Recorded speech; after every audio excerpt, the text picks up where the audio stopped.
Hi കൂട്ടുകാരെ, പുതിയൊരു വീഡിയോയിലേക്ക് സ്വാഗതം. ഞാൻ രമ്യ സന്ദീപ്. ഇന്നത്തെ നമ്മളുടെ വിഷയം ജൂലൈ മാസത്തിൽ നമുക്ക് എന്തെല്ലാം കൃഷി ചെയ്യാൻ പറ്റും എന്നുള്ളതിനെ പറ്റിയാണ്. നമ്മളുടെ അടുക്കളയിൽ നിത്യോപയോഗിയായിട്ടുള്ള ഒരാളാണ് മുളക്. ഏത് ടൈപ്പ് മുളകും ഈ സമയത്താണ് കൂടുതൽ കീടരോഗമൊന്നുമില്ലാതെ നമുക്ക് നല്ല രീതിയിൽ കൃഷി ചെയ്യാനായിട്ട് പറ്റുന്നത്. ഇപ്പോഴത്തെ ഒരു കാലാവസ്ഥ വെച്ച് നോക്കുകയാണെങ്കിൽ പല സ്ഥലത്തും മഴ കുറച്ചും കൂടുതൽ വെയിലും കിട്ടുന്നുണ്ട്. അത് കൃഷിക്ക് നല്ല അനുയോജ്യമായിട്ടൊരു കാലാവസ്ഥയാണ് കേട്ടോ. അപ്പോൾ മഴക്കാലമാണ് എന്നും പറഞ്ഞ് ആരും കൃഷിയിൽ നിന്നും പിന്നോട്ട് മാറി നിൽക്കണ്ട. നമ്മളെ കൊണ്ട് പറ്റുന്നതൊക്കെ നമുക്ക് നട്ടുപിടിപ്പിച്ചാൽ ഓണത്തിനൊക്കെ നമുക്ക് വിളവെടുക്കാനും സാധിക്കും കേട്ടോ. അപ്പോൾ നമ്മൾ ശ്രദ്ധിക്കേണ്ടതായിട്ടുള്ളൊരു കാര്യമുണ്ട്. ചില സമയത്ത് ഭയങ്കര അടമഴയായിരിക്കും. ഇവിടെ അടമഴ എന്ന് പറഞ്ഞാൽ വലിയ രീതിയിൽ നിർത്താതെ മഴ പെയ്യുന്നതിനെ പറയുന്നത്. അങ്ങനെ വരുമ്പോൾ തടത്തിൽ വെള്ളം കെട്ടിക്കിടന്ന് ചെടികൾ ചീഞ്ഞു പോകും, നശിച്ചു പോകാനായിട്ടുള്ള സാധ്യതയുണ്ട്.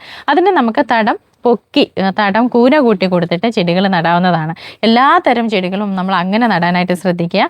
അല്ലെങ്കിൽ ഗ്രോ ബാഗിലോ ചട്ടിയിലോ ഒക്കെ ആണെന്നുണ്ടെങ്കിൽ നമ്മുടെ പച്ചക്കറികൾ വെള്ളം വാർന്നു പോകുന്നതാണ് എന്ന് ഉറപ്പ് വരുത്തിയിട്ട് വേണം നമ്മളുടെ പച്ചക്കറികളൊക്കെ നടാനായിട്ട്. പിന്നെ നമ്മൾ നേരിട്ട് കൊണ്ട് വിത്ത് പാകി നടുമ്പോഴാണ് കൂടുതലായിട്ടും ഈ സമയത്ത് കൃഷി സക്സസ് ആകാതെ വരുന്നത്. അതിന് വേണ്ടിയിട്ട് നമ്മൾ സെപ്പറേറ്റ് പാകി ട്രേയിലോ ചട്ടിയിലോ ഒക്കെ മഴ കൊള്ളാത്ത സ്ഥലം നോക്കിയിട്ട് വിത്തെടുത്ത് പാകി കിളിപ്പിച്ച് 4-5 ഇല പരുവമാകുമ്പോൾ മാറ്റി നടുകയാണ് ചെയ്യേണ്ടത് കേട്ടോ. അന്നേരം നമ്മൾ സപ്പോർട്ടൊക്കെ കൊടുത്ത് വേണം, അതിനെ പന്തലിൽ കയറുന്നതിനെയൊക്കെ സപ്പോർട്ടൊക്കെ കൊടുത്ത് വേണം കയറ്റിക്കൊണ്ട് വരാനായിട്ട്. അതുപോലെ മഴക്കാലത്ത് നല്ല രീതിയിൽ വിളവ് തരുന്നതാണ് വെണ്ട. എല്ലാത്തരം വെണ്ടയും നമുക്ക് ഈ സമയത്ത് കൃഷി ചെയ്യാനായിട്ട് പറ്റും. മംഗലാപുരം ഊരുവെണ്ട ഉൾപ്പെടെ 10-ലധികം വെറൈറ്റി ആയിട്ടുള്ള വെണ്ടകൾ നമ്മളുടെ കയ്യിലുണ്ട്.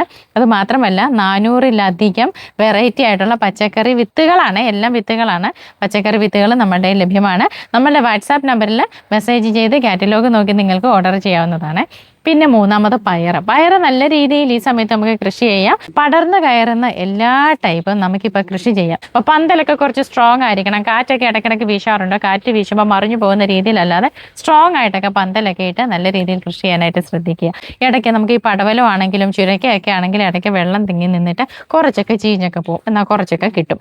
അപ്പം തൈ നടുമ്പോഴും അതുപോലെ തന്നെയാണ്. നമ്മളൊരു 10-15 എണ്ണം നട്ടാൽ ചിലപ്പോൾ ഒരു 10 എണ്ണമൊക്കെ പിടിച്ച് കിട്ടത്തുള്ളൂ. ബാക്കിയൊക്കെ നശിച്ചു പോകും. ബാക്കി കിട്ടുന്നതിൽ നിന്ന് വേണം നമ്മൾ കൃഷി ചെയ്ത് മുന്നോട്ട് വരാനായിട്ട്. നമ്മളുടെ അടുക്കള തോട്ടം ചെയ്യുമ്പോഴത്തേനും നമുക്ക് ഒരുപാടൊന്നും വേണ്ട. നമ്മളുടെ വീട്ടിൽ അത്യാവശ്യം കിട്ടുന്നതൊക്കെ മതിയല്ലോ. അതുകൊണ്ട് തന്നെ നമുക്ക് എല്ലാത്തിലെയും ഒരു 3-4 മൂട് വെച്ച് പിടിപ്പിക്കാനായിട്ട് ശ്രദ്ധിക്കുക. തക്കാളി നമ്മൾ കൃഷി ചെയ്യും. ഈ സമയത്ത് ഞങ്ങൾ തക്കാളി കൃഷി ചെയ്യാറുണ്ട്. പക്ഷേ അന്നേരം നമ്മൾ ചെയ്യുന്നത് ഷെയ്ഡിലാണ്. നേരിട്ട് മഴ കൊള്ളുന്ന സ്ഥലത്ത് വെക്കുകയില്ല.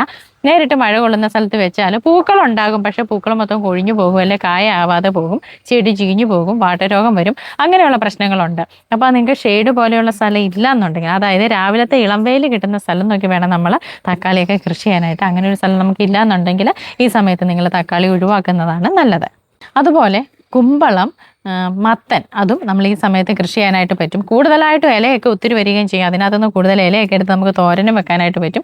കായാവുന്നത് നമുക്ക് കായായിട്ട് എടുക്കുകയും ചെയ്യും. എന്നാൽ പല ആളുകളുടെയും ഒരു പ്രശ്നമാണ് ഈ മത്തനുമൊക്കെ വെക്കുമ്പോഴത്തേന് കൂടുതൽ കുറേ സമയം പെൺപൂവായിരിക്കും വരുന്നത്, അല്ലെങ്കിൽ കുറേ സമയം ആൺപൂവായിരിക്കും. ആ സമയത്ത് പോളിനേഷൻ നടക്കുകയില്ല. അതുകൊണ്ട് തന്നെ കായായിട്ട് വരികയില്ല. അതിന് നമുക്ക് ചെയ്യാൻ ഒരു ചെറിയ ടിപ്പ് പറഞ്ഞു തരാം.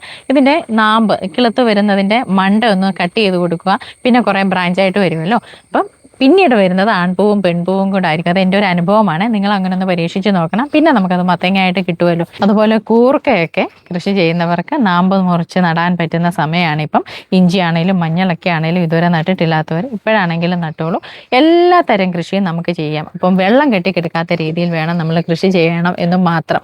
പിന്നെ നമ്മൾ കൃഷി ചെയ്തുകൊണ്ടിരിക്കുന്ന ഐറ്റംസ് ഉണ്ടല്ലോ, അതായത് നമ്മൾ വിളവെടുത്തുകൊണ്ടിരിക്കുന്നു, ഇടയ്ക്ക് വിളവ് കുറയുന്നിരിക്കുന്നു, അങ്ങനെയുള്ള ചെടികളുടെ മൂട്ടിൽ 1/2 സ്പൂണ് ഡോളോമൈറ്റ് ഒക്കെ ഇട്ട് കൊടുത്ത് അതിൻ്റെ പുളിപ്പൊക്കെ ഒന്ന് മാറ്റുക. കാരണം മഴ തുടർച്ചയായിട്ട് പെയ്യുമ്പോഴത്തേനും മണ്ണിൻ്റെ pH ലെവല് വ്യത്യാസപ്പെടും, മണ്ണിന് പുളിപ്പാകും. അങ്ങനെ വരുമ്പോൾ ചെടി മുരടിച്ച് നിൽക്കും. വഴുതനയൊക്കെ ആണെന്നുണ്ടെങ്കിൽ നമ്മൾ ഇടയ്ക്കൊന്ന് പ്രൂൺ ചെയ്ത് കൊടുക്കുക. വഴുതന തന്നെയല്ല, എല്ലാത്തരം ചെടികളിലും ചീത്തയായിട്ടുള്ള ഇലകളൊക്കെ ഉണ്ടല്ലോ, വാടി വരുന്ന ഇലകൾ, കരിഞ്ഞ ഇലകൾ, കരിഞ്ഞ തണ്ടുകൾ, അതെല്ലാം നമ്മൾ മാറ്റി എപ്പോഴും ചെടിയെ ഫ്രഷാക്കി വെച്ചിരിക്കുകയാണെങ്കിൽ ചെടിക്ക് കുറച്ചും കൂടി ആയുസ് കിട്ടും കേട്ടോ. അപ്പോൾ ഇങ്ങനത്തെ കുറച്ച് കാര്യങ്ങളൊക്കെ ശ്രദ്ധിച്ച് പിന്നെ നിശ്ചിത ഇടവേളയിൽ വളം കൊടുക്കുക എന്നുള്ളതാണ്. ആഴ്ചയിൽ കുറേശ്ശെ വളം കൊടുത്താൽ മതി. ലിക്വിഡ് രൂപത്തിലുള്ള വളങ്ങൾ കൊടുക്കുന്നതാണ് ഏറ്റവും നല്ലത്. അപ്പോൾ ചെടിക്ക് പെട്ടെന്ന് പിടിച്ചെടുക്കാനായിട്ട് പറ്റും. ഇടയ്ക്ക് മഴയാണെങ്കിൽ പോലും അത്യാവശ്യം അതിന് നിലനിൽക്കാനുള്ള കായും പൂവും വരാനുള്ള വളം അതിൽ നിന്ന് കിട്ടുമല്ലോ. കടലപ്പിണ്ണാക്കൊക്കെ പൊളിപ്പിച്ച് ഒഴിച്ച് കൊടുത്താൽ നല്ല റിസൾട്ടാണ് കിട്ടുന്നത് കേട്ടോ. പിന്നെ മാക്സിമം നമുക്ക് വെയിൽ കിട്ടുന്ന സ്ഥലം നോക്കി വേണം പ്ലേസ് ചെയ്യാനായിട്ട്. ഇങ്ങനെ കാര്യങ്ങളൊക്കെ ശ്രദ്ധിച്ചാൽ നമുക്ക് ഏത് സമയത്തും കൃഷി ചെയ്യാം. ഈ മഴ സമയത്തും അതുപോലെ കൃഷി ചെയ്യാം.